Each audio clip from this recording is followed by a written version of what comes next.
یہ کہتے ہیں کہ اگر کوئی مذاق میں کسی اور قوم کا یعنی کسی اور مذہب والے کا مذہبی شعار کا اشارہ کرے تو اور الفاظ بھی ویسے ہی بولے تو کیا حکم شرع؟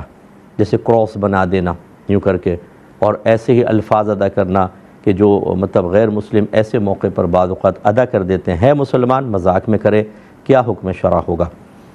دیکھیں بعض چیزیں ایسی ہوتی ہیں کہ جن میں سنجیدگی بھی سنجیدگی ہے اور مذاق کو بھی سنجیدہ ہی لیا جاتا ہے، جن میں سے ایک کفر کے مسائل ہوتے ہیں۔ مذاق میں بھی کفر جائز نہیں، اگر کوئی کیسے بھی کفریہ شعار اختیار کر لے اور کفریہ اشارے کرے دیگر چیزیں تو حکم فقہا کے مطابق وہ دائرہ اسلام سے باہر ہوگا، اسے تجدید ایمان اور تجدید نکاح کرنا ہوگا۔ اب بعض لوگ کہتے ہیں کہ جی بہت سختی کر دیتے ہیں، دیکھیں ایک دم یہ حکم کفر۔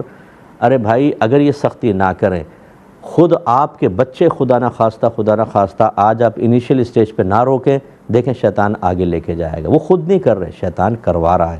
وہ کبھی شیطان ان کو ایک چیز پہ نہیں رکنے دے گا، اگلے سٹیپ پہ لے کے جائے گا، اس کے بعد اور ایک وقت آئے گا کہ وہ اس پہ دلیر ہوتے ہوتے صراحتاً بھی ہو سکتا ہے بالکل واضح طور پہ مذہب اسلام کا انکار کر کے اور مذہب اختیار کر لے، پھر کیا ہوگا؟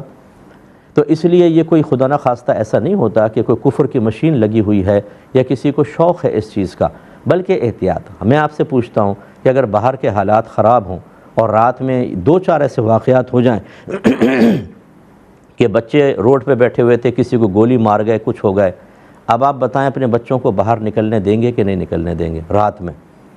تو ماں باپ منع کر دیتے ہیں، بیٹا خبردار، کوئی ضرورت نہیں ہے گھر سے باہر جانے کی۔ کیوں منع کر رہے ہیں آپ؟ کیوں سختی کر رہے ہیں آپ؟ بچوں کی آزادی کیوں روک رہے ہیں؟ تو آپ کہیں کہ بھائی ان کی جان بچانے کے لیے۔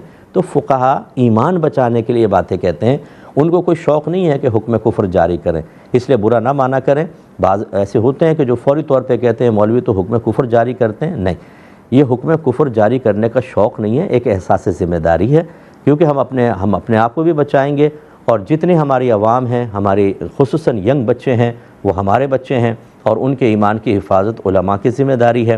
اس لیے خلاصہ کلام یہ ہے کہ بہرحال مذاق میں بھی اگر کوئی غیر مسلم کے طریقے کو اختیار کرے گا تو اس کی طرف حکم کفر متوجہ ہوگا، احتیاطاً تجدید ایمان اور تجدید نکاح کرنا ہی ہوگا۔